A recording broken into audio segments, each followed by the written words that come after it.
Oh,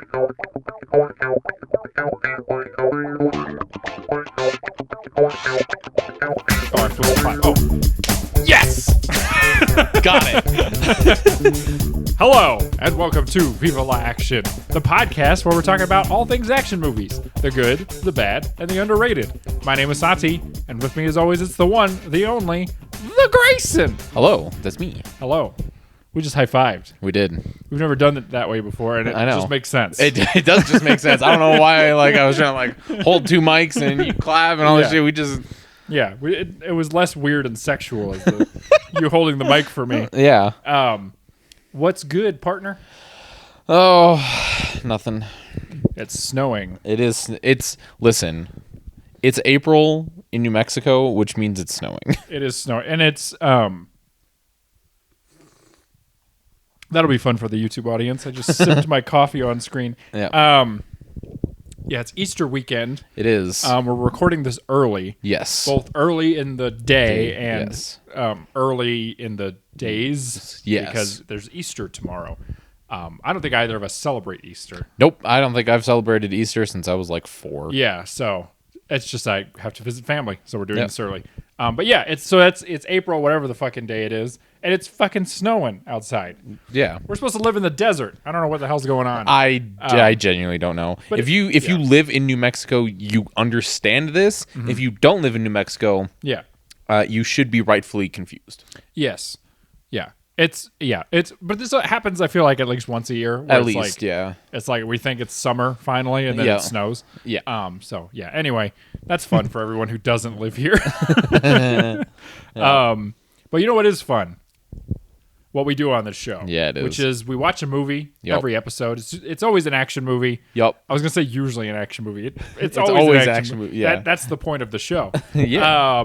And this week, Grayson, we are finally completing the Indiana Jones trilogy. Hell yeah. It's taken us 3 years. That's crazy. That is crazy. But we watched Indiana Jones and the Last Crusade. Yes. Yes. My favorite one. It's the best one. It is the best one. Which, and you would know this, but if you don't know, Indiana Jones and the Last Crusade is a 1989 action-adventure film directed by Steven Spielberg from a screenplay written by Jeffrey Boehm, based on a story by George Lucas and Menno Meyjes, M-E-Y-J-E-S. Meyjes, I think. Excuse me. The film stars Harrison Ford as the titular... I almost called him Andiana. The titular Indiana Jones. With support from Sean... I wrote Sean Connor. What is happening? Sean Connery, Alison Doody, John Rhys Davies, and River Phoenix. I'll just spit all over the mic. The Last Crusade carries an 84% critical score on Rotten Tomatoes with a 94% audience score. That's what I'm talking about. The film does not pass the Bechdel test. No, not even a little. Much like the previous two films, there's a single woman in this movie. One woman. There is one woman. She does not talk to any other women. Nope. On a budget of about $48 million, the film brought in around $474.2 million globally. And that's in 1989 money. Which is more money than it would be now. Yeah. Yes. Wow. Yeah, a lot. They cleaned up. They did. And finally, Grayson, the plot synopsis from IMDb. In 1938, after his father goes missing while pursuing the Holy Grail, Indiana Jones finds himself up against the Nazis again to stop them from obtaining its powers. Yup. Now, Grayson. Yes. I think we know what you think about this movie. Oh, yeah. But what do you think about this movie? I fucking love this shit, man. It's the best one. It's so good. It's so good. Well, and there are several moments I want to talk about because one of them is, I think, the funniest. It's the funniest scene, I think, in any Indiana Jones movie. Uh-huh. But we'll get there. Yes. There like every scene is a masterclass. Yes. Of like filmmaking. Yes. It's so good. Mm-hmm. I love this shit. It is so good. So this week what I did was I re-listened to our Temple of Doom episode. Oh yeah. Which, by the way, if anybody's interested, we have done episodes on the previous two Indiana Jones films. So Raiders we did in 2023, and then last year we did Temple of Doom. Yup. Both are very good episodes, by the way, if you want to go back and listen.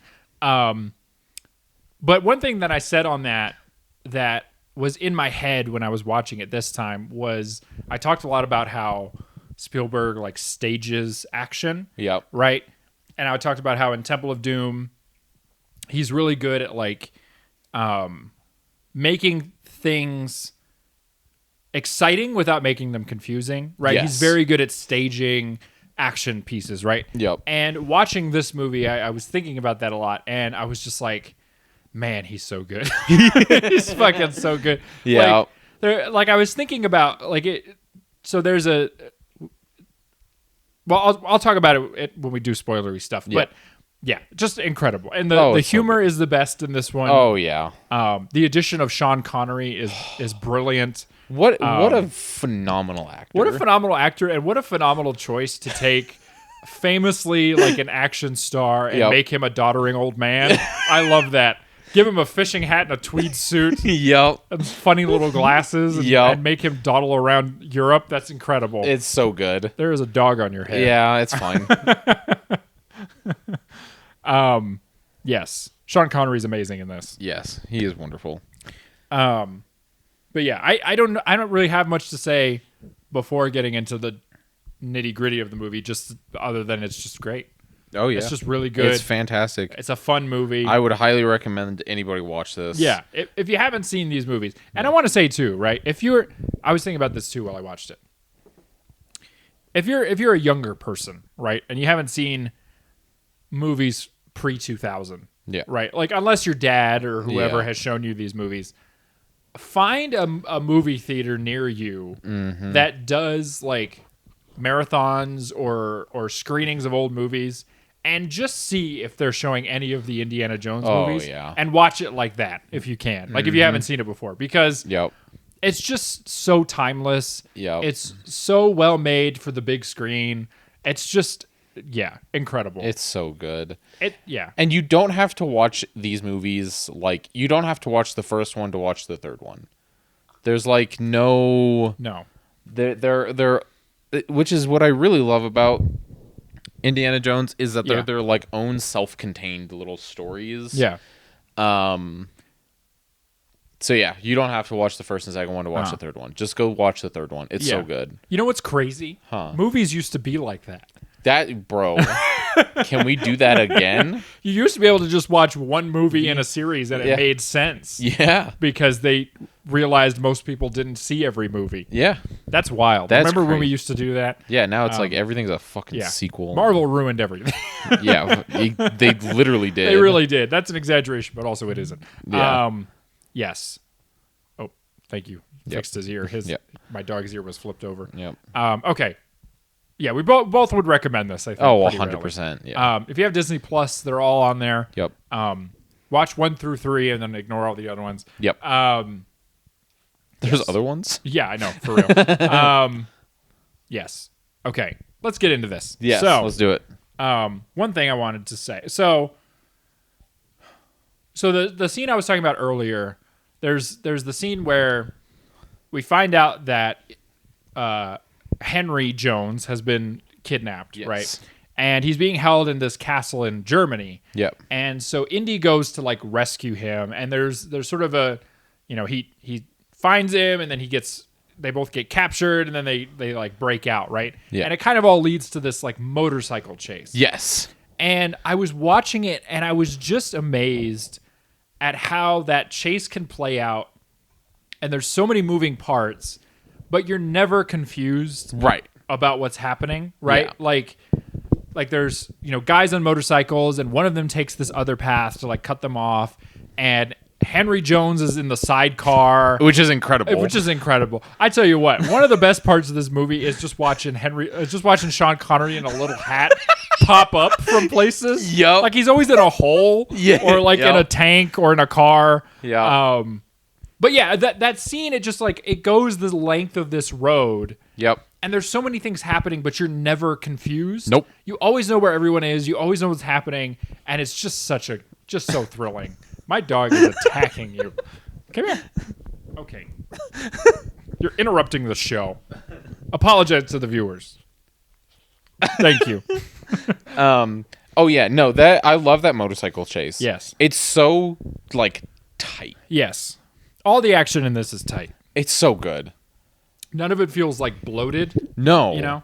No, I think one of my favorites is the boat chase in Venice. Yeah. I love that shit. Yes. Oh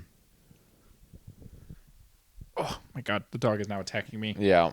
It's just full of violence. He is full of violence. So speaking of the boat chase, one thing I did notice, like a thought I had while watching this, the Mummy straight up stole the idea of like a group of guys who are like protecting a thing. Yeah. And I was watching it and I was like, because Hey, my wait a first minute. thought was, I was like, oh, that's like they took this from the Mummy. And then I went, wait a minute, the Mummy came out a decade later.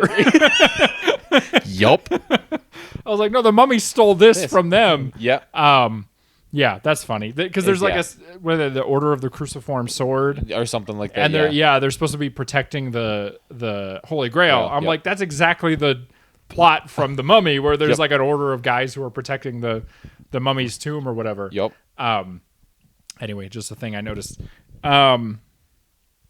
Yes. Oh, also speaking of like funny lines that we'll get to at some point, but one of my favorite lines. So there's a line that occurs twice, and I think it's one of the funniest moments in the movie, where they like discover the tomb of that knight. Oh, right? yeah. And they're like trying to escape or whatever, and they pop up out of the sewer. Yeah. And Harrison Ford like pops out, and he just looks around and he goes, Venice. Yep. Incredible. It's so well timed. It's so well timed. And he's like all like disgusting from being Yeah. in the sewers and shit. Yeah. And everybody's just looking at him like, ugh, who's this guy? One thing I love about this movie is it feels like Indiana Jones almost feels like he's aware he's in a movie. Because there's a lot of moments where he like looks off to the side of the camera to say something. Yep. Like there's a scene later where he goes and he's having sex with is it Elsa? I think so. Yeah. Yeah. Anyway, and she starts like kissing him or whatever, and he just puts his head up, looks off to the side, and goes, Venice. I'm pretty sure Who's it's he like talking to? I think it's like an office situation. He's Yeah. talking to the audience. Yeah, definitely. That was very funny. Yeah, that's really good. My I think the funniest scene in all three movies is they're in the library in Venice. And they're trying to look for the tomb. Yeah.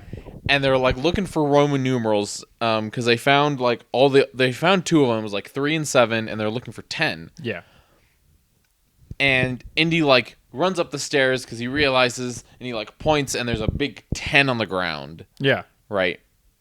So then he runs back down. He grabs one of those like little fucking metal pylon things. Yeah. And he goes to start breaking up. And he kind of like looks around first, make sure nobody's watching. And then he just starts going to town on it. Yeah.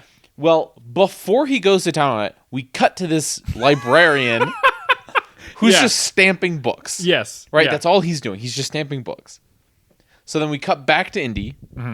He raises the pylon. It starts to come down. We cut back to the librarian who does this and stamps the book. And we hear the clang right as he stamps the book. Yeah. And he looks.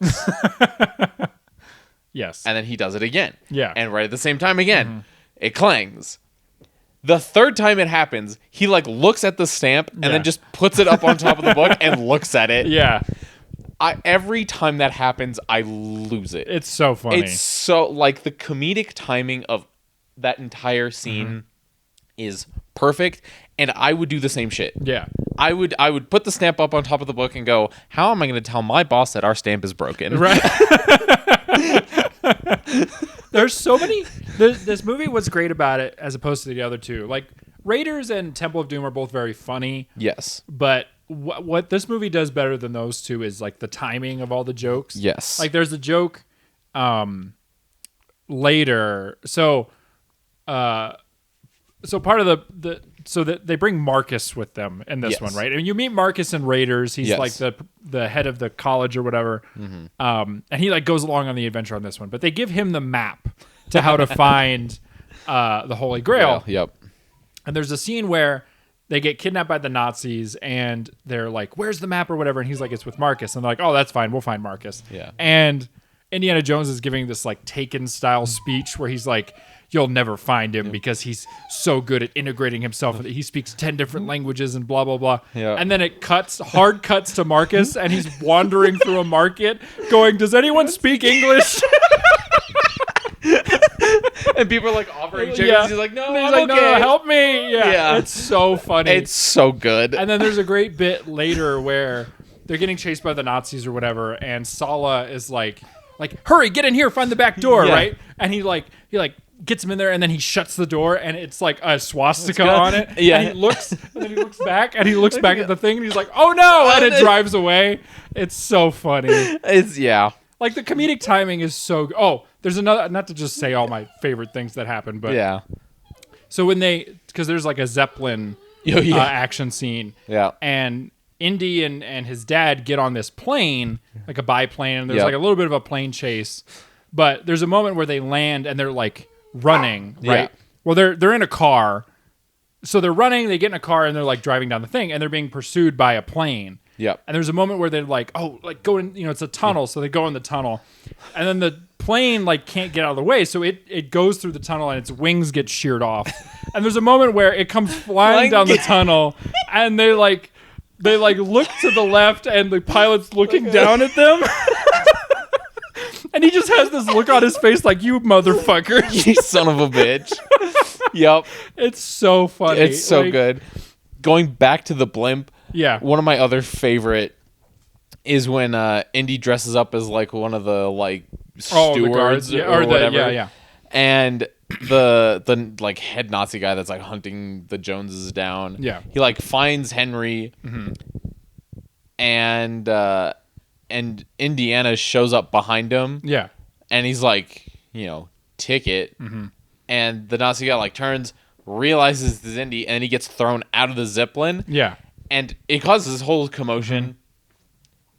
And so all of the other passengers are like looking, they're like, oh my God, what happened? Yeah. And Indy just goes, no ticket. Everybody whips out their ticket. So good. Incredible. Yeah. Yeah. The comedy is just like, it's so refined and just so on point. So one thing I wanted to say too, just a fun fact to put in your back pocket.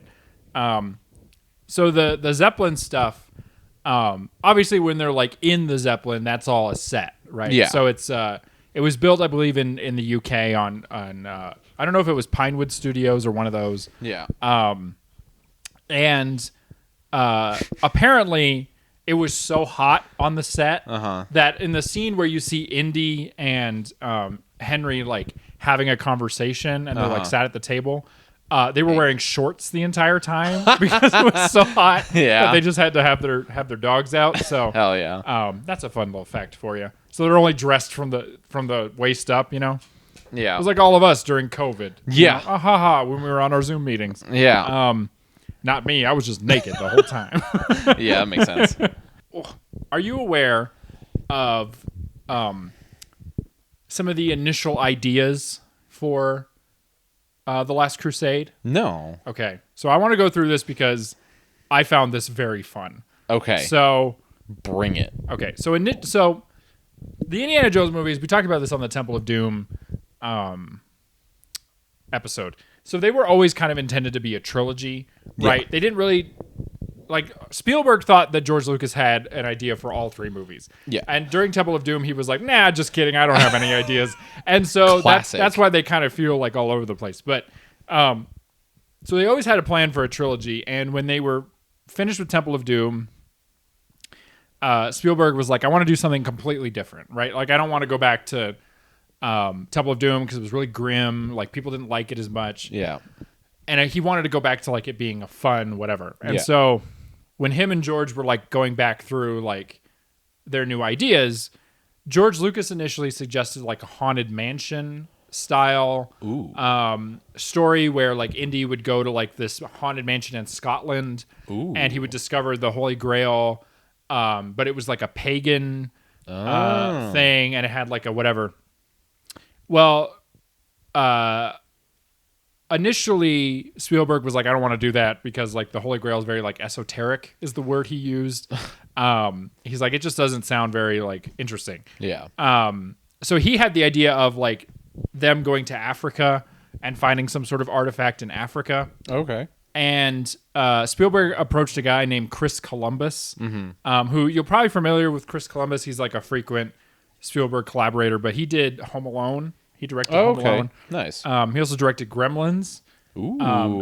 He's like a famous kind of 80s movie director. He also did the first 2 Harry Potter movies. Okay. So the more like kid-oriented ones. Yeah. Anyway, so Spielberg approached him and asked him to write a script. And his first draft, which was dated May 3rd, 1985, and I'm just going to read you this verbatim because I think it's fascinating. It changed the main plot device to a garden of immortal peaches. It begins in 1937 with Indiana battling the murderous ghost of Baron Seamus Seagrove III in Scotland. Indiana travels to Mozambique to aid Dr. Claire Clark, a Katharine Hepburn type according to Lucas, who has found a 200-year-old pygmy. The pygmy is kidnapped by the Nazis during a boat chase, and Indiana, Claire, and Scraggy Breer, an old friend of Indiana, travel up the Zambezi River to rescue him. Indiana is killed in the climactic battle, but is resurrected by the Monkey King. Other characters include a cannibalistic African tribe, Nazi Sergeant Guterberg, who has a mechanical arm, Betsy, a stowaway student who is suicidally in love with Indiana, and a pirate leader named Kazure, described as a Toshiro Mifune type, who dies eating a peach because he is not pure of heart. So wildly different than the... Where's that movie? I know. Indiana Jones and the Monkey King, it was going to be called. Wow. Yeah. Fascinating stuff. Yeah. So that was the initial draft. They changed it a bunch. Clearly. Yeah, clearly, because there's no cannibalistic African tribes in this one. No. So I believe they had like done a few more drafts, and they were like kind of going to start moving ahead. Like they had started location scouting. But then Spielberg and Lucas both decided they were like, we don't want to do that movie because apparently, obviously it had pretty negative depiction of Native Africans. Yeah. And because Spielberg said the script was too unrealistic, he also acknowledged that it made him feel old, very old, to direct it. Yeah, fair enough. Yeah, so then they kind of restructured it. And what I think is interesting is that Spielberg's main contribution to the story was the idea that the movie is not really about Indiana searching for the Holy Grail, right? Yeah.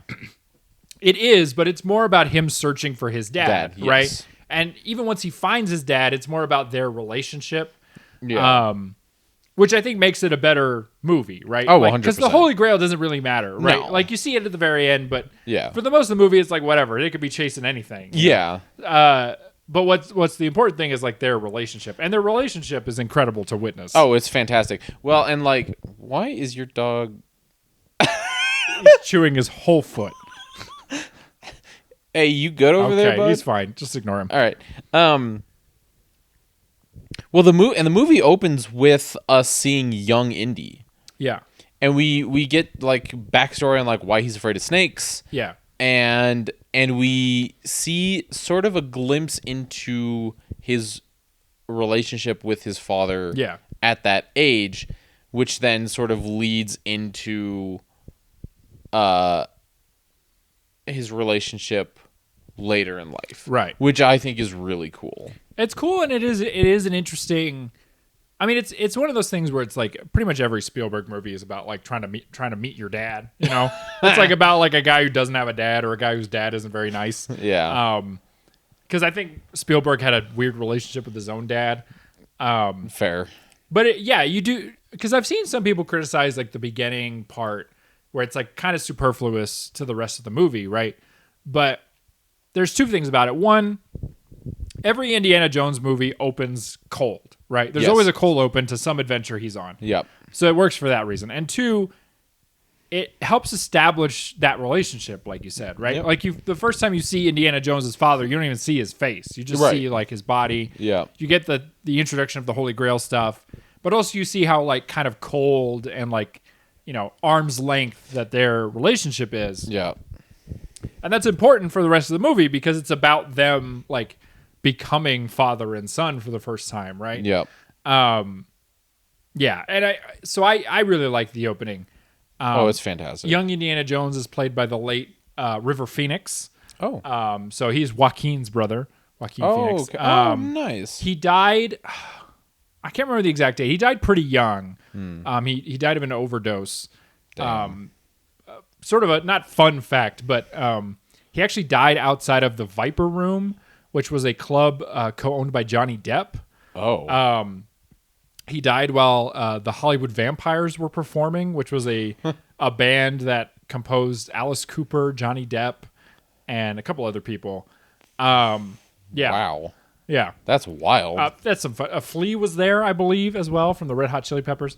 Damn. Yeah, fascinating. Interesting story. Very sad, obviously. Yeah. But, he is survived by Joaquin Phoenix, who's his brother. But he was cast in this, I believe, because he looked a lot like Harrison Ford. Yeah. And they had done a movie together, I think, called Mosquito Coast. I don't know. It was going to be hard to say mosquito. I almost said mosquito. Mosquito. Mosquito. Yeah. That's something the name of like a wrestler. It's Mosquito. And he comes in like flying off of I'd watch that. I would too. Who's your favorite wrestler? No, I'm just kidding. I don't watch wrestling. Really? Yeah. Why? No, I'm just kidding. I don't either. My wife and I were talking about wrestling the other night. Oh, really? Because I didn't watch it really as a kid, but I was like more aware of it, Yeah.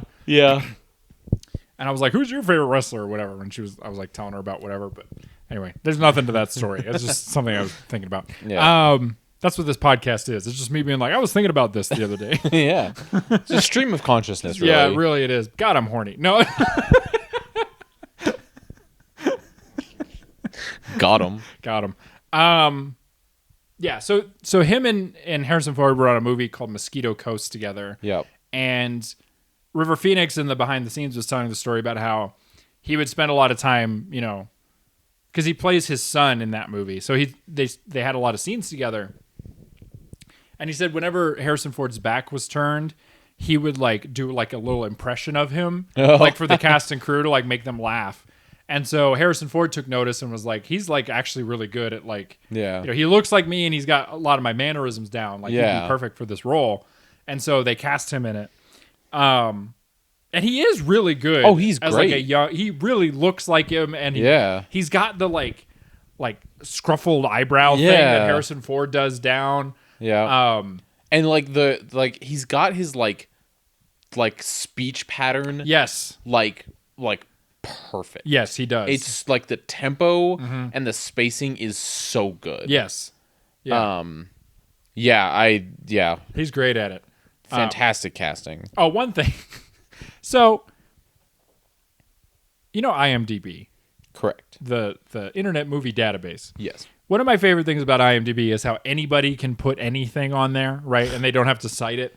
And I don't know. This might be a revelation to you. There's a lot of really stupid people on the internet. Really? Right? Yeah. Wow. And I was browsing IMDb today because I was putting together the episode, and I was looking at the goofs section. Oh, yeah. Which the goofs section is great if you want to just read some really pretentious stuff. Yeah. Right? It's just some guy who's like, actually, in 1938, this particular plane wouldn't have had this particular tail. And it's like, all right, buddy. Shut up. Go back to looking at manuals or whatever. Whatever. Anyway, technical manuals and jerking off. Man. Jerking off to tactical manuals is crazy. That is crazy. Anyway, I was looking at the goof section, and what I like is that IMDb has a section for like things that were mislabeled as factual errors. Yeah. So they are things that people submitted as a goof that IMDb looked at and went, "That's not a goof," and put it in its own section to be like, "Look at this idiot." Yeah. And there was one that made me laugh really hard where somebody had submitted a goof that was like in the first scene of the movie, you see Indiana take a snake off of his friend and say, "What are you afraid of? It's just a little snake." When in later movies, we see that Indiana Jones has a phobia of snakes. And it's like, did you watch past that part of the movie? Literally. Like 2 seconds later, he falls in a pit of snakes and is like, "Bleh!" Yeah. Like, obviously, that's the point of that scene. Like, the catalyst. That's the that it's funny because we know he's like. Yes. Anyway, It's called irony. yeah. Some people do not look. No. No, some people just don't. They don't understand anything. No. Whatever. They didn't succeed in passing probably like elementary like English. No. Or they never develop that part of their brain that like makes connections. Yeah. You know, they're like they just see a thing and go, "Huh. Huh. Oh, look at that. Huh. Yeah. Huh. Yeah. How did I get here?" Yeah, there's no connections being made. The synapses aren't firing. No, they're anyway. I just thought I'd point that out. That's funny. That's the world now, though. Well, yeah. Like, not to be an old man. I am an old man, and I'm going to complain. Well, yeah. There are so many people online who watch movies and just take everything at face value. Yeah. And it drives me insane. Oh, yeah. It's insane. Like, do you not remember a little thing called critical thinking? Yes. No one does. We all just take things at face value. Ah, buddy. It's critical thinking and context clues. Yes. No, nobody uses those anymore. You should try it, though. Yeah. It's fun. Yeah. It makes enjoying media so much better. Mm-hmm. It's like all those movies where, like, the main character is clearly the bad guy. Yeah. Right? I'm trying to think of a good example that you would have seen. I can't think of one. It doesn't matter. But it's like the main character is clearly the bad guy, right? Like, he makes bad choices. He does bad things. Megamind? Well, no, because Megamind is like a play on that, right? But Fair. but anyway, people will watch it and then go, "Huh, he was the good guy.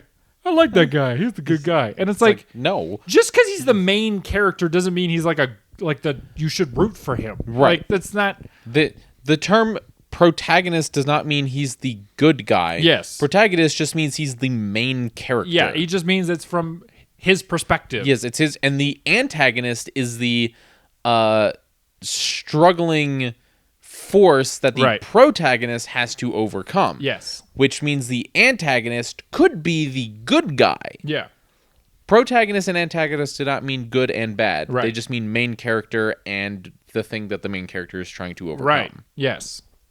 Anyway. Do we not remember man versus man, man versus nature? No. You're describing school. People don't pay attention in that. You're right. That's my bad. Yeah. Anyway, we got a crisis of intelligence in this country. I know. In the world.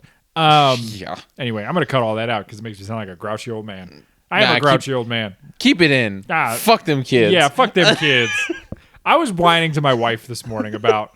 I never thought I'd be this person. I was like, I went to this restaurant. I'm not going to describe where it was because I don't want to be doxxed. I'll dox you. Okay. I was at 12, 19. No. I go there every day at 11:30. No. I was at this restaurant, and it was like you like go up to the counter to like order, right?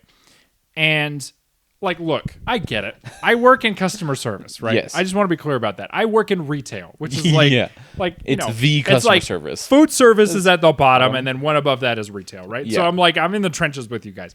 But I like go up to the counter, and so I'm like, hey, like I'm here to order or whatever. I didn't say that, but I was like, hi, whatever. Yeah. And he just looked at me like this. And it's like, brother. My brother in like, Christ. I'm not asking for much. Yeah. But like, acknowledge my existence. You know what I'm saying? I don't need your smile. I don't care. Yeah. But like, be like, hey. Yeah. What's up? Yeah. How's it going? Yeah. You know? Anyway.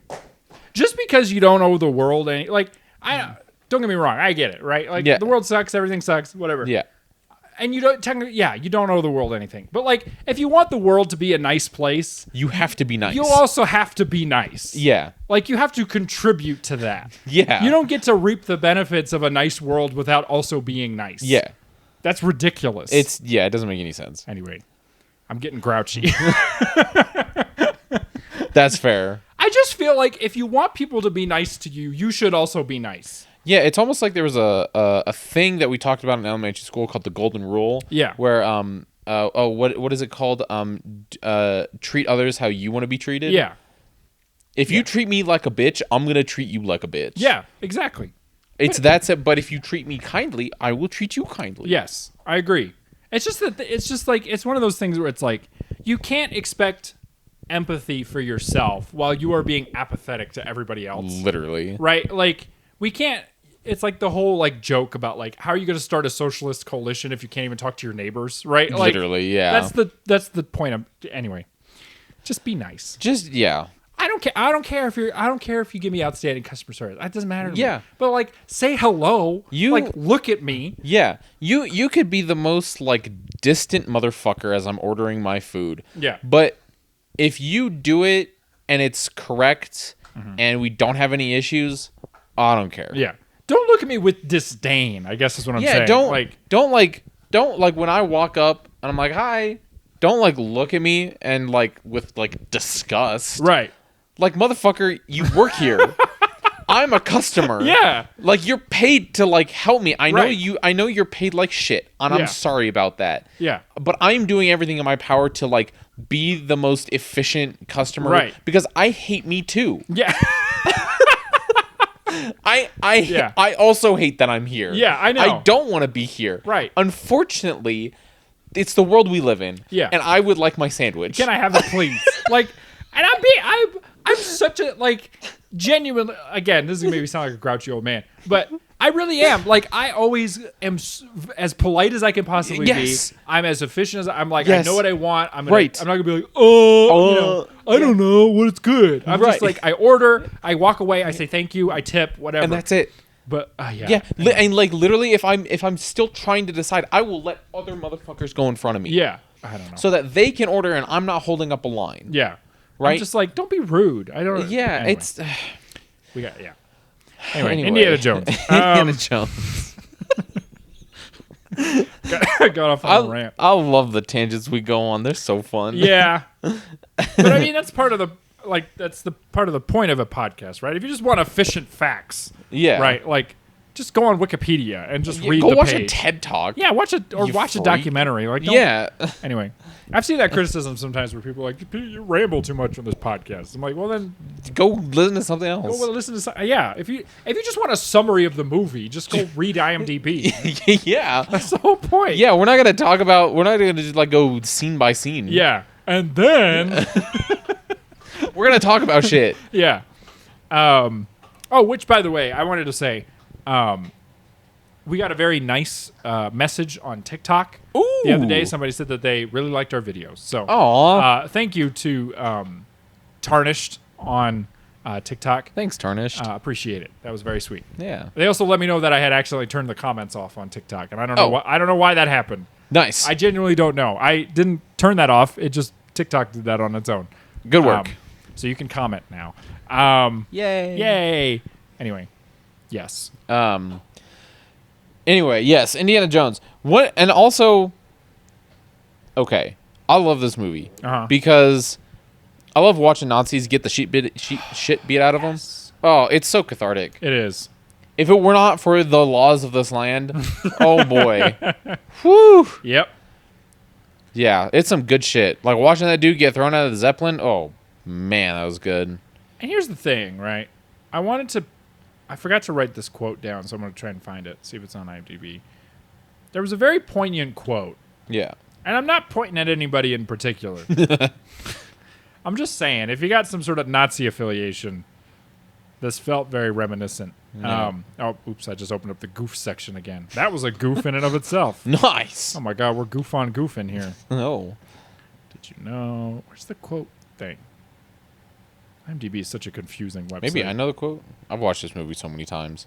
Maybe. It's when... This is great podcast watching. Yeah. Me trying to find a quote. Yeah. I also do really respect these movies because, like, there's not a lot of, like, guns.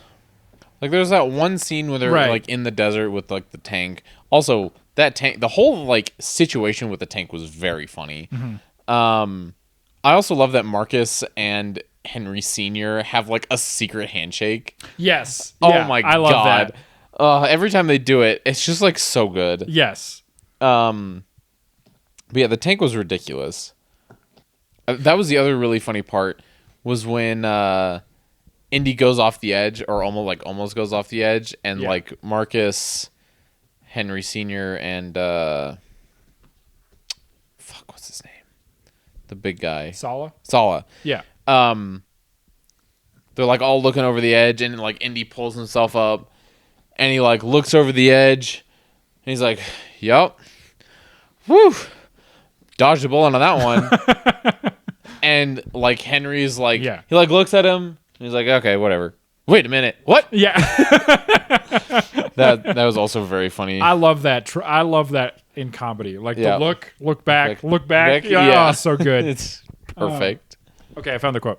Let's do it. So it's during the scene. So they go back to Berlin, right? Because they want to get the diary back from Elsa. Yes. And there's a pretty haunting scene where there's like a Nazi parade happening, and they're doing a book burning. Fun fact about that. So the costume designer for this film, he actually had access to real Nazi uniforms. Whoa. That were found at in a place in Germany. And so a lot of the uniforms in that are actual Nazi uniforms. Wow. So that's fun. One thing you can tell about Steven Spielberg, motherfucker hates the Nazis. Yeah, rightfully so. He's Jewish, so yeah, of course makes sense. Makes sense. That man is not afraid to be like, look how bad the Nazis were. And everybody's like, I don't know, were they? Because people are fucking dumb. Yeah. Anyway, so Indy like puts on a Nazi, like he knocks out or kills an officer and like puts on his uniform or whatever. And he like gets the diary back from Elsa, and he says, she asks him, "You came back for the book. Why?" And he says, "My father didn't want it incinerated." And she asks, "Is that what you think of me? I believe in the Grail, not the swastika." And he says, "You stood up to be counted with the enemies of everything the Grail stands for. Who gives a damn what you believe?" Yup. And I think that's resonant. Yes. I don't care if you have different motivations than the people you align yourself with. You aligned yourself with them. Yup. That makes you one of them. Just saying. Anyway. Yep. It does. It 100% does. Yes. 100%. On a lighter note, I debated whether or not I was going to say this, but this is my podcast. I can say whatever I want. Exactly. So the character of Elsa, right? Mm-hmm. She's like pretending to work with Henry and Indy, and then she like turns coat later and you reveal that she's a Nazi. And one thing I should be clear about is that Nazis are vile, evil scum of the earth. Yeah, right? 100%. Horrible people. Yeah, the only good Nazi is a dead Nazi. Is a dead one. I could fix her. Yes. Yes. I could fix her. Alison Doody, I could fix you. Please let me fix you. Let me fix you. I could. Yeah. I would. Yeah. I would try. Even if she ended up murdering me. Yeah. I'd be like, look, I promise. It's just, I'm not going to be a Nazi, but like, you don't have to be one. We can work this out. Yeah. We can come to an understanding.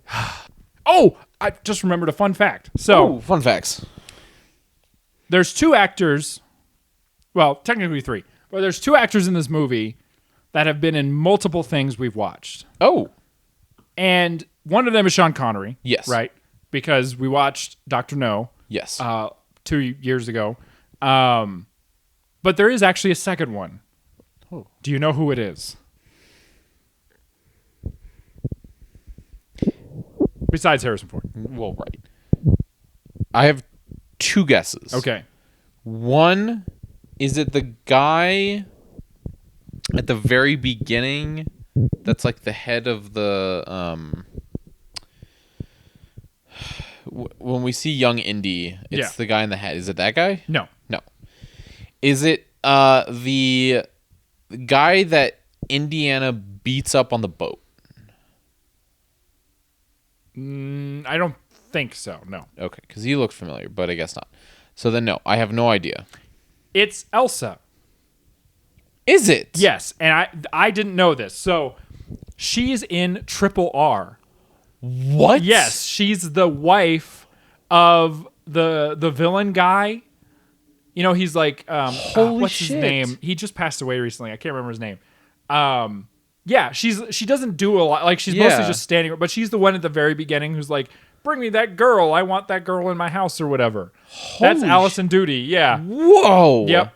That's crazy. That blew me away. I was like, that is no way. And I looked at it. It is. It's her. Wow. Yes. Incredible stuff. Good work. Good work, Alison Doody. Fantastic. I had no idea.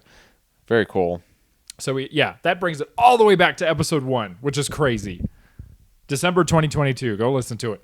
It's a banger. It is a banger. Yes. Dang. Yeah. I will say the one thing I love about the Indiana Jones movies, I'm going to preface this. I am not Christian or Catholic, nor do I believe in God. No.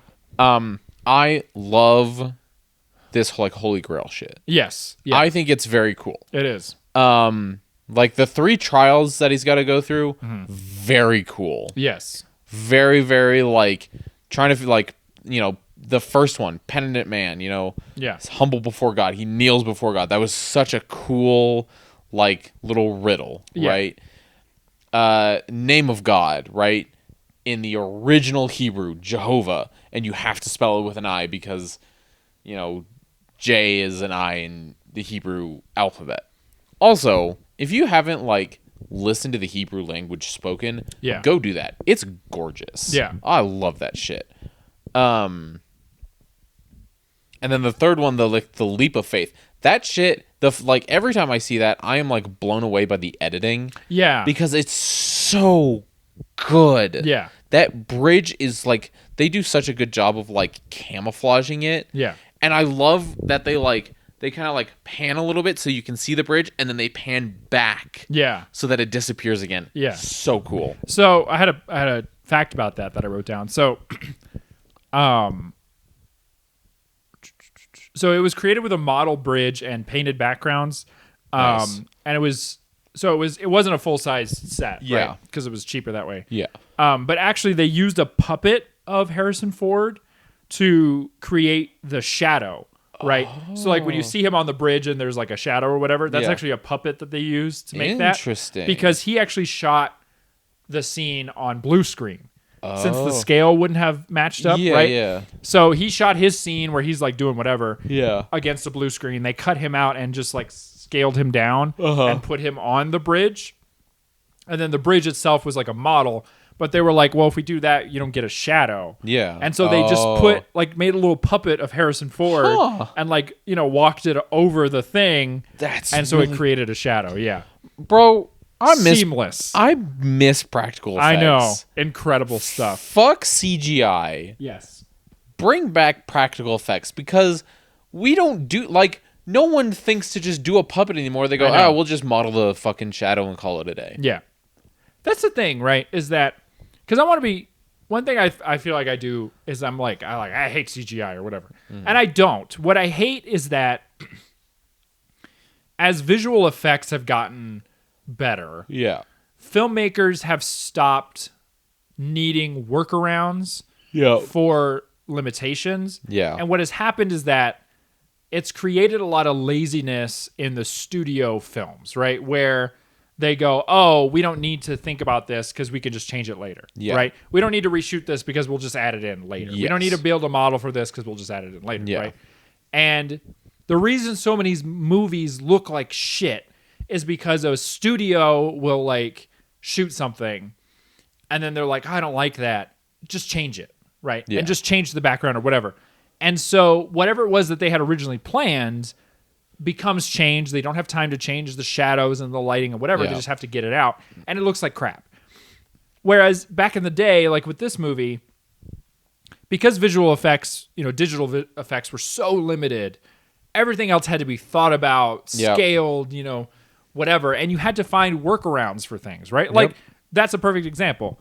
Oh, shit. We shot him on blue screen. He doesn't have a shadow. How do we make a shadow on this model? I don't know, make a puppet. You know? Like, that's fantastic. Brilliant. And you have to find a way to make it work. And you don't even notice it. Like, you're not watching it thinking, like, oh, that shadow looks weird. You're just like, oh, my God. It works. That works. Looks great.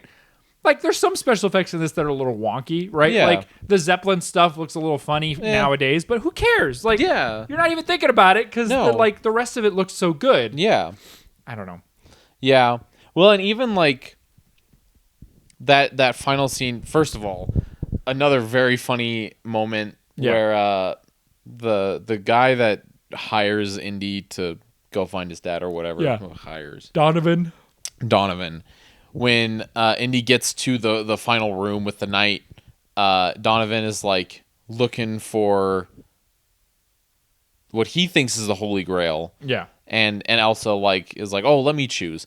And I think, like, looking back on it now, I think she knew what 100%. what to actually look for. Yeah. Because Donovan kind of like, it's, I wouldn't say like a throwaway line, but he says like, oh, I'm not a historian. Right. So he doesn't know that like Jesus was this sort of humble carpenter. Right. He didn't need all these flashy things. That's not what he Yeah. preached. He was just like, just be good. Just be a good person. Did you hear that, guys? Anyway. I've never read the Bible, but Yeah. I understand Jesus more than most people who've actually read the Bible. Yeah. And this is a perfect example because, you know, Elsa picks this like super eloquent, like gold plated with, you know, gems embedded in it. And she's like, oh, this has to be it. And he's like, oh, yes, this must be the cup of the King of Kings. Yeah. Right. And he drinks from it. And then he just fucking dies. Yeah. Incredible effects, by the way. Oh, very good. Yeah. Like horrifying. Yes. The first time I watched it, even like watching it again, I'm like, that's terrifying. It is Like the terrifying. way the eyes roll back. Yeah. It's and that goes into our discussion of like Special effects. because that looks Yeah. like sure. In today, you could make it look super realistic and all of this stuff. But I think it works better if it doesn't look realistic because it's creepier than shit. Yeah. It's terrifying. Yeah. Well, finish what you were going to say about the quote, and then Yes. I'm going to read you a fact, too. Yeah. So after he drinks it and he like explodes, the knight just goes, he chose poorly. Yeah, no shit, buddy. Yeah. And then they find the real grail and it's just like this dinky like little like again, it's It's like a wooden cup. It's a wooden cup. It's for a humble carpenter. Yeah. Right? It's you know, Jesus didn't need anything extravagant. He's just like, I just need a cup. I'm drinking out of it. It doesn't need to be crazy. Yeah. Right? And so and then he drinks out of it, goes saves his dad, and everything is good. And then the night after Indy drinks, the night just goes, you chose wisely. Yeah. Good stuff. Very good stuff. I love, before I get into my facts, I love that they're just like, yeah, there's just a dude in there. He's just a guy. He's just a guy. He's just been in there for a long time. I love that when Indy first gets in there, then I like picks up his sword, he like swings it once, and then he goes back with it, and he just falls over. Falls over. He's like, I'm too old. I know, dude's like what, 2,000 years old or some shit. He's 700. Or 700. Yeah. Yeah, he's like, yeah, I'm too old. Whatever. Yeah. He's just gray. That guy's gray as hell. And I love too, the temple's falling down or whatever, right? Because Elsa's like takes it beyond the seal, and it starts to crumble. And Indy looks over, and the knight's just standing there, and he's like, it just waves to him, and the guy's like, "See you later." Yeah, I think that's so funny. It is very funny. But also, I had this thought too, because I don't know if they say where the knight was from, but assuming he was like an English knight, 'cause he's got a British accent. Yeah, I'm like, it would have been funny if like Indy goes into the tomb or whatever, and he's like, "Oh my god, whatever," and the guy like spoke Old English, and they just couldn't understand each other. Like, he's like, "Whatever," and he's like, "How yeah, I would have loved that. Just screaming at him in Old English. He's like, "Well, I don't know." Yeah.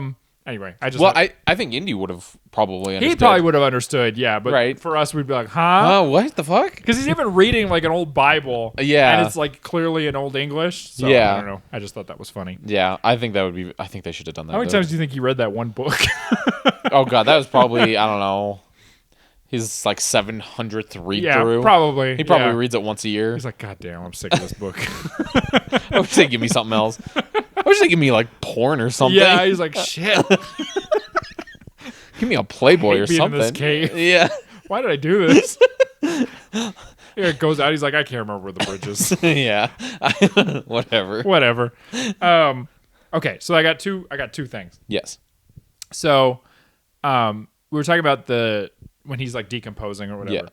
So Spielberg wanted that to all be like one shot. Yeah. So the first thing they did, they actually applied like inflatable pads to his face.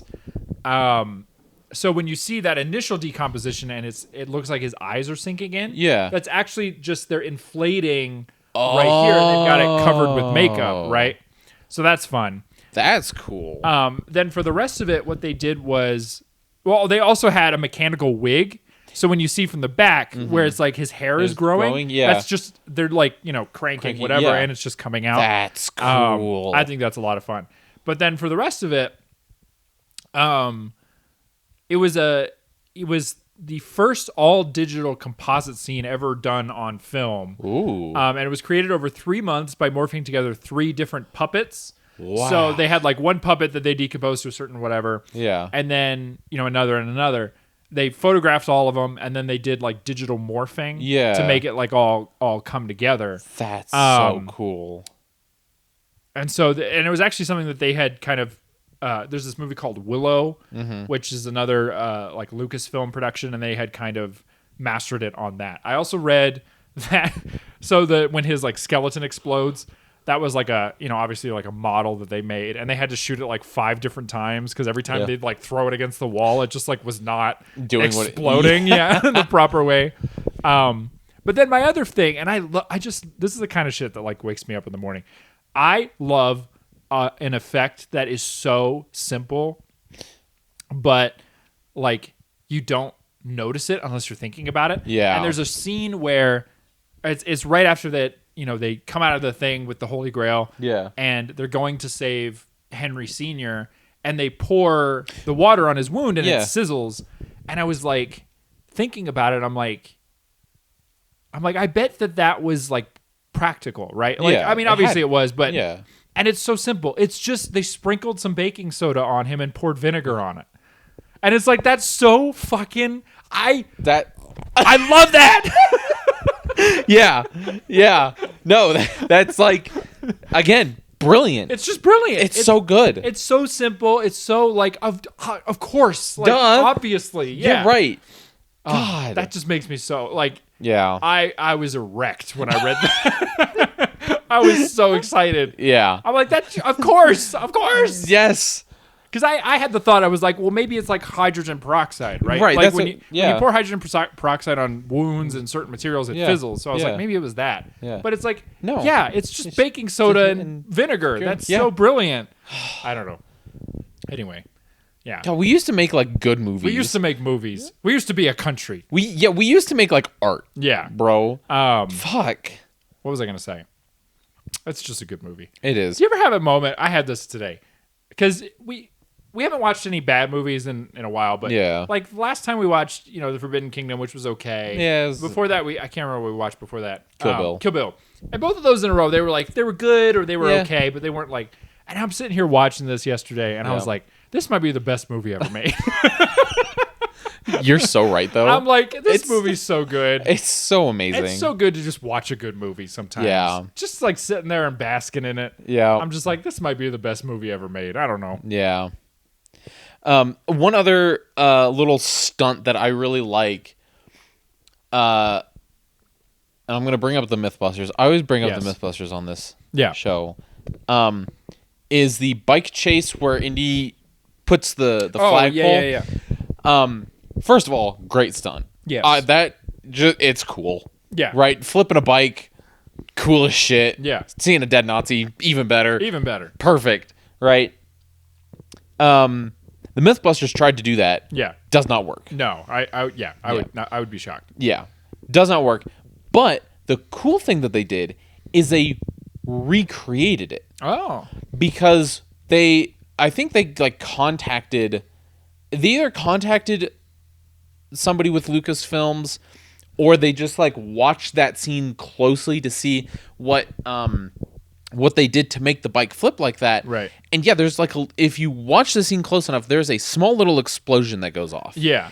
And so the Mythbusters like, oh, well, that's easy enough to do. Yeah. And so then they just did it. They took some bikes. They had Adam drive a little bike with a sidecar. And as he drove by, they had the same camera set up. And all they did is they put like a little explosive on the back end of that motorcycle. Yeah. At the right time, they just click the button, bike flips, and then they did side-by-side comparisons. It's like shot for shot. Beautiful. And so, yeah, like on the topic of special effects, like sometimes it is just like that easy, right? Yeah. Or like with the vinegar and baking soda. Like it's just like that fucking easy. Brilliant. Yeah. It's so good. So good. Yeah, that is because a lot of times with vehicle flips in movies, it's usually a hydraulic foot. So a lot of times what'll happen is they'll have like a flipper. And so like in Mad Max is a good example. Like if you see a truck and it flips forward, they just have like a hydraulic thing in the back of the car. And they'll have a stunt driver, and then when they get to the point they want, they just press a button and it flips it, right? Yeah. Just smashes into the ground really hard and just flips it. Or occasionally what they'll have is actually under the floor and just, flip it that way. But yeah, good stuff. I was going to say something else and I completely forgot. Nice. I completely forgot what I was going to say. Motherfucker. I can't remember. Harrison Ford's great in this, isn't he? Oh, man. What a, just a stand-up guy. Yeah. I love Harrison Ford. I do, too. He's the best. His comedic timing in this is so the best good. It's ever been and the best it ever will be. Yeah. He's so funny in this. It's so good. Yeah. I think one of my favorite facts about him is that I think it was during this shooting of like one of the Star Wars movies. He would like get bored and he would just like go around whatever town they were shooting in. Yeah. And there were like people like doing like, because if you didn't know, Harrison Ford like is like a carpenter. Yes. Yeah. Like dude knows how to like build houses and shit. That was his original role on Star Wars. Yeah. Yeah. And so yeah, he just would like go around to like different like places and you just find like little projects that were going on and be like, hey, do you want me to help you build your house? Right. And they went, holy fuck, that's Harrison Ford. I think there is a story of like a woman who was like remodeling something of her house and like Harrison Ford just like showed up on her doorstep. Yeah. And he was like, hey, I saw you were building something. You want help? Yeah. And she was like, yeah. And so she just got to sit there and watch Harrison Ford do his shit. There are many a story out there because for people who don't know, Harrison Ford is like a very serious man, right? Yes. When you see him in interviews and things, but he is not a serious person. He is a lovable like he is so off the like he's an odd duck, right? Yes. And there's so many stories out there of like Harrison Ford just doing odd things. But what I liked, if you watch the behind the scenes of this movie, there's a part, because when they're under the catacombs and there's like all the rats, there's a behind the scenes thing where you see Harrison Ford and he's got one of the rats and he's just like petting it. And he's giving it a name or whatever. And I guess he had rats when he was a kid, like pet rats. And so he's like, he loves rats. And he's like, they're so smart and intelligent. Yeah. I'm like, that's just so Harrison Ford. What a guy. There's another funny story. I can't remember the exact details of it, but there's a story of he had to be somewhere. I can't remember where it was or what the context was, but like he wasn't coming out of his hotel room. Yeah. And they were like, somebody's got to go up and get Harrison. So I think it was like his limo driver was like, oh, let me go get him. So he like went up to his room. He gets to his room and there's like smoke everywhere. And he's like, what's going on? And so he like opens the door and Harrison Ford's like rapidly trying to put something out. And it was like a something, I can't even remember what, like a tray. Yeah. And he's like, what happened? And he's like, I ran out of rolling papers. And so he just tried to like light the weed on fire and just like inhale it. Yeah. He's an interesting duck. What a guy. Yeah, he's an interesting man. Legend. I love Harrison Ford. We talked about it in the Raiders of the Lost Ark thing, but if you guys want to go back and look, one of my favorite clips of all time is if you watch the behind the scenes of Raiders of the Lost Ark, there's a part where Steven Spielberg is talking. He's like, yeah, and we had Harrison talk to this whip trainer, and we had him do some really extensive whip training, and then it cuts, and it's just Harrison Ford in the back lot just whipping.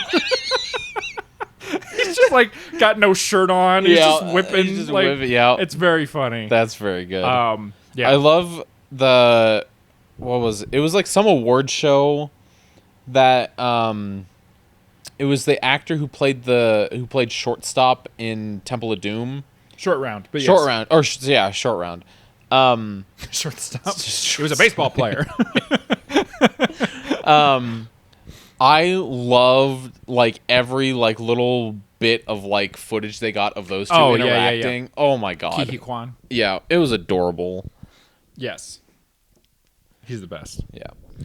I love Harrison Ford. Yep. What a guy. What a guy. All right, Grayson, you got anything else you got to say? Got to get off your chest.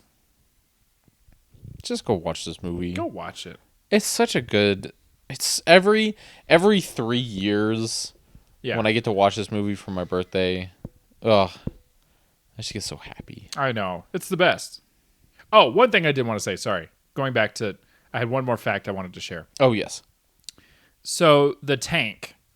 So the tank chase scene was shot over 10 days, but the tank itself, it was not a real tank. Okay. It was built by a designer named George Gibbs. Okay. It was actually a steel exterior that was built over the framework of a 28 short ton, 25 ton excavator, and then they added 7 short ton tracks that were driven by 2 automatic hydraulic pumps, which were each connected to a Range Rover V8 engine.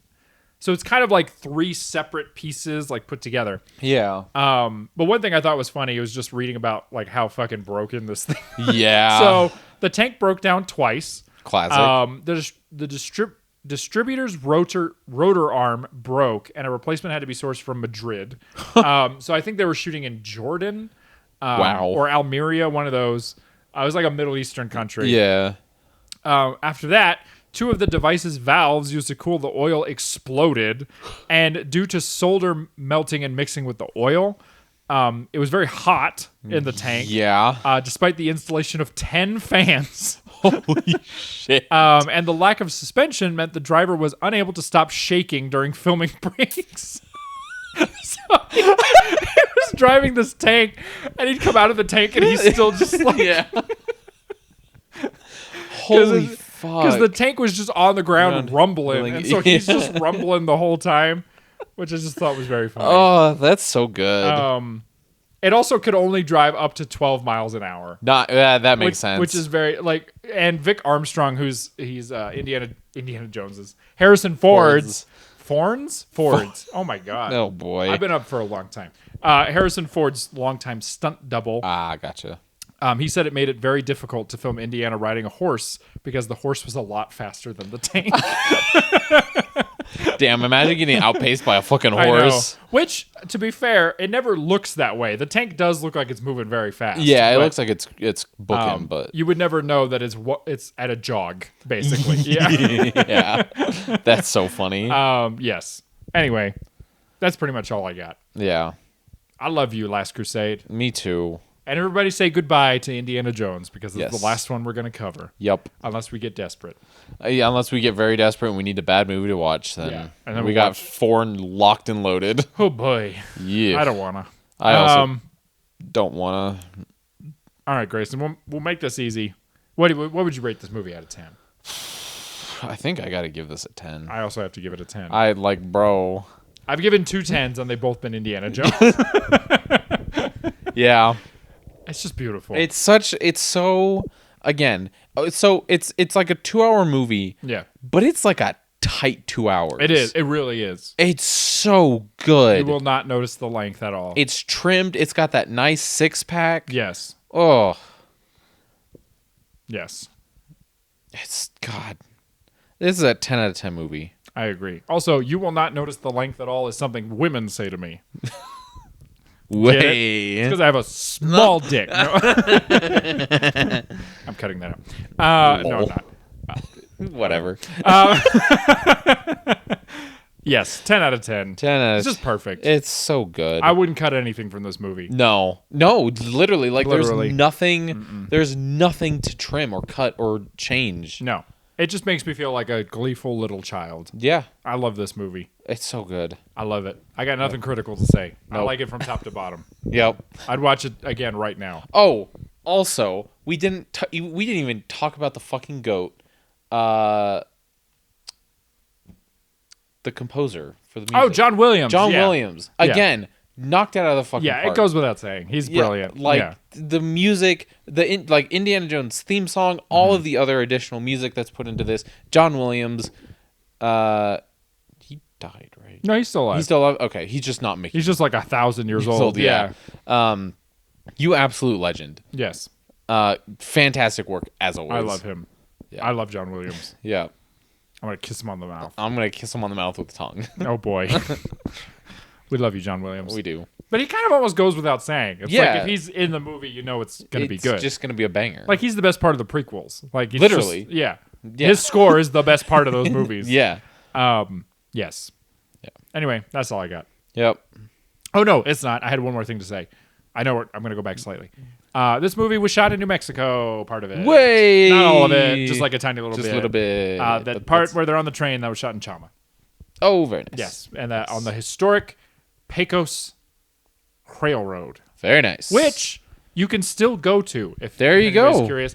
There is we have this town in New Mexico called Chama. Mm-hmm. If you go, I think it's called like the Pecos something, I don't remember. Yeah. Historic Railroad. You can ride on the train. It doesn't take you anywhere, but it'll do basically like a loop of the county. Nice. And it's like on like historic land, and you can kind of see some old stuff. And sometimes you can take one where they get robbed, which is good fun. Ooh, that's exciting. It's good fun for the whole family. There It's you beautiful though. Beautiful country. Yeah.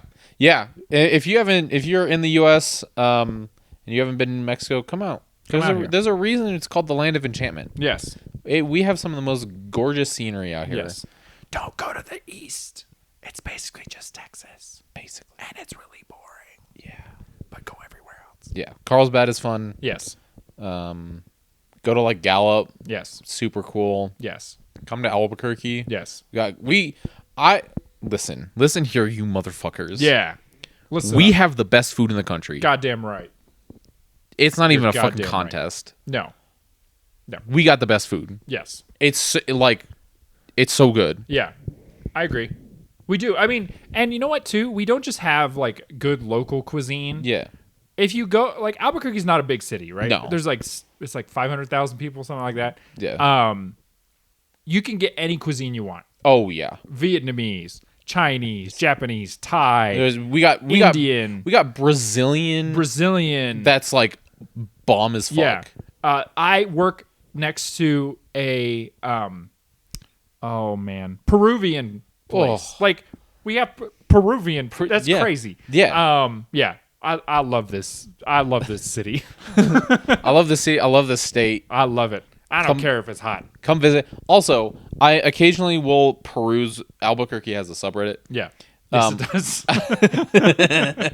I'll peruse it occasionally. Yeah. And a lot of people, and this warms my fucking heart. So many people that are like, that move here or come visit, they're like, people that live in like Albuquerque or just in New Mexico in general are some of the nicest people ever. Yes, we do get that a lot. Like the community here is phenomenal. It is. We will treat you right. We will. So come visit New Mexico. I'm sorry, my phone is ringing. Hello? New Mexico Tourism Board. Oh. Yes, I will take $1 million. Thank you. Damn, if only. Yeah, that was a little bit of pantomime for everybody out there. Yeah. But yeah, come visit New Mexico. Yes. And a lot of movies that you love and watch and TV shows you love and watch shot here, here in New Mexico. And you wouldn't even know it. Damn straight. Because we're usually playing Arizona. Or Los Angeles. Yep. Or Afghanistan. Or Texas. Or or any other place that's a desert except New Mexico. And Mexico, we're sometimes. Yep. Sometimes. Even though we don't really look like Mexico. Yep. If you go to Mexico, it doesn't look like anything over here. Yep. A lot of Mexico's a jungle. Yeah. We're not a jungle. Surprisingly, because guess what? They're closer to the equator. Yes, we're not. We're a high desert. Yep. Anyway. Yes. All right, Grayson. It's time for everybody's favorite part of the show. Yes. It's editor's picks. Let's do it. Do you have something, or do you want me to go? You go. I gotta think. I'm recommending a video game. Ooh. I haven't played it recently, but I was watching footage of it this morning because of the thing we're talking about. Lego Indiana Jones. Oh, yeah. The very first one from 2008. Oh, yeah. And I looked, if you listen to this episode, when this episode comes out, it's available on the Xbox store for $5.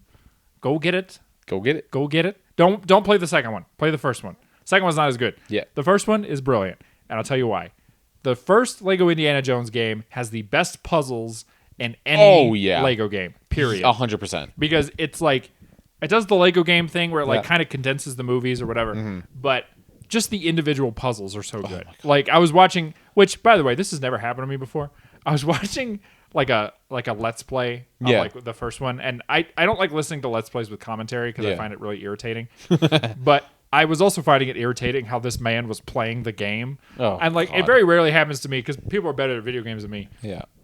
I was like, you're playing this game wrong, you idiot. Like, like the whole time I was just like, God damn. I was like, he was missing stuff. I was like, What you just knock his shit over, not getting the studs. Go get the studs. Go get the... Literally. Anyway. What are you trying not to get the full bar? Yeah, why do you not get the true Jedi or whatever?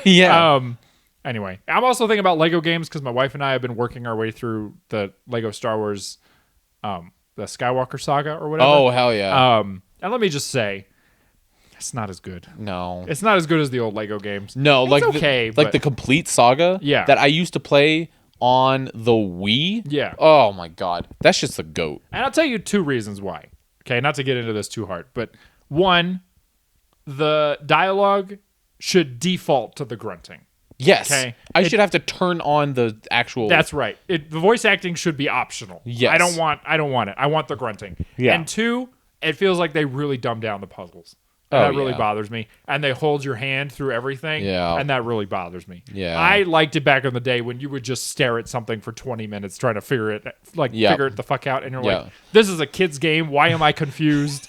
And then you'd finally get it and you're like, I'm a fucking idiot. I'm a dumbass. That's what video games should be. Yes. 100%. Like, again, I'm enjoying it, but like a lot of this game is like, you'll be like walking and then you're like, oh, what do I do here? And then the game is like, hey, by the way, idiot, you should go over here and do this. And I'm like, yeah, I was 2 seconds from figuring that out. Thank you very much. Yeah, I was on my way actively. Anyway. I know. Yeah, it dumbs it down. And also, why are you putting microtransactions in a Lego game? Literally. Why? Why are you doing this? Why are you making me pay for some of the characters? That's ridiculous.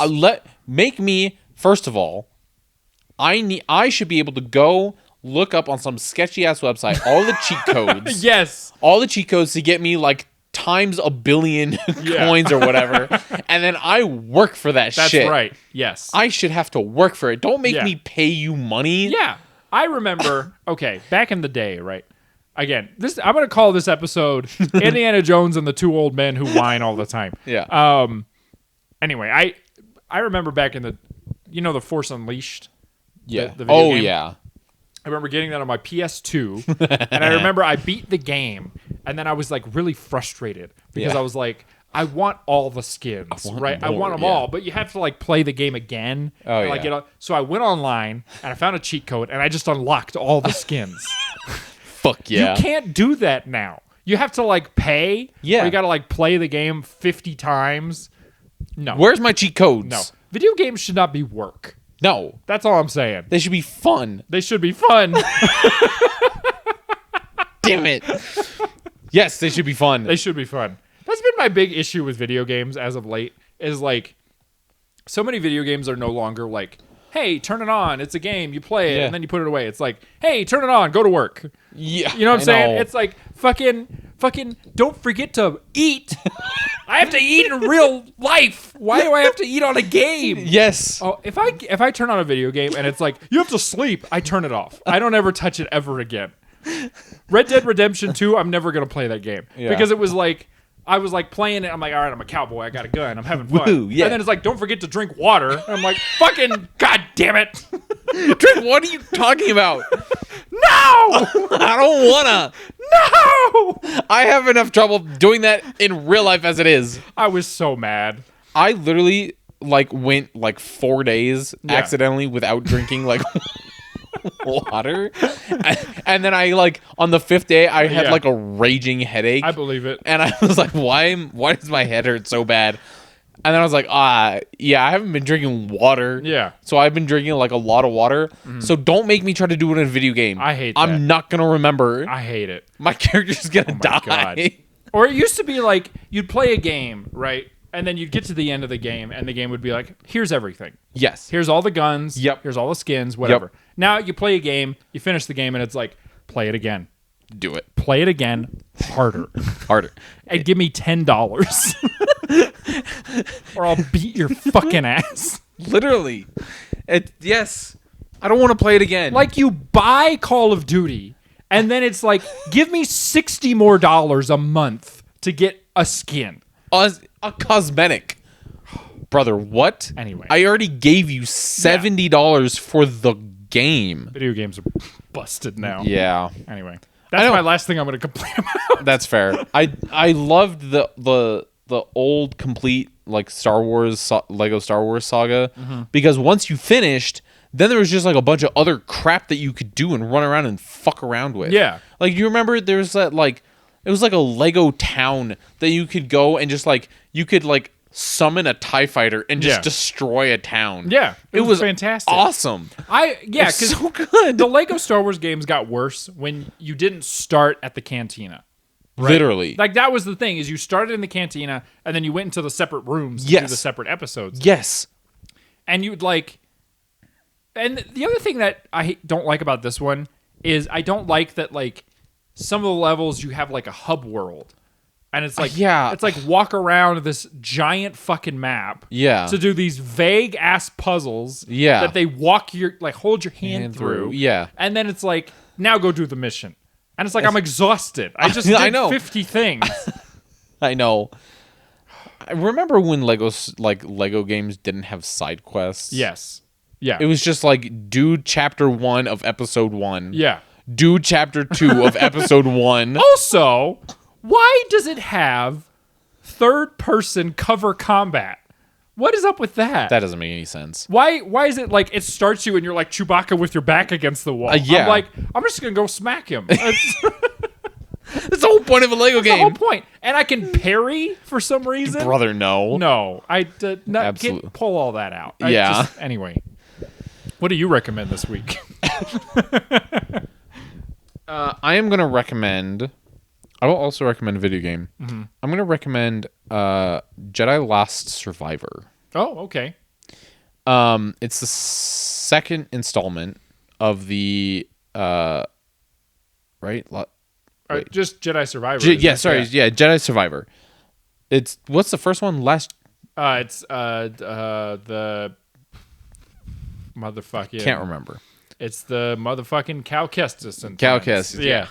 Cal Kestis and friends. Yeah. I haven't finished it yet. Yeah. I've been playing it on PC with an Xbox controller. Very fun game. Yes. I love Cal Kestis. I think we talked about how you liked it. Yes. But the combat is very similar to Elden Ring. Yeah, like Dark Souls. Souls, but it's not as refined. Yeah. I've never played any of the Dark Souls games or Elden Ring or whatever, so I don't know. I really enjoy it, though. I love Cal Kestis. I love the story. I think it's really cool. So go check out Jedi Survivor. All right. It's very fun. See, I really liked Jedi Survivor. I think my problem was just that, like, it's like, I don't know. It's like if you drove a Corvette, right? Yeah. And then you were like, okay, you just drove a Corvette. Now get in this, like, Toyota Tacoma. And you're like, this is a nice car, right? Yeah. Like, it's a Toyota. It's, it's moving. Not a Toyota. What am I thinking of? A fucking... No, yeah, Toyota. Yeah. Toyotas are good. Yeah, And they're you're reliable. Like, you're like, this is a nice car, right? It's reliable. It's going to get me there. But it's just not as smooth. Yeah. You know, it's like, it's just not...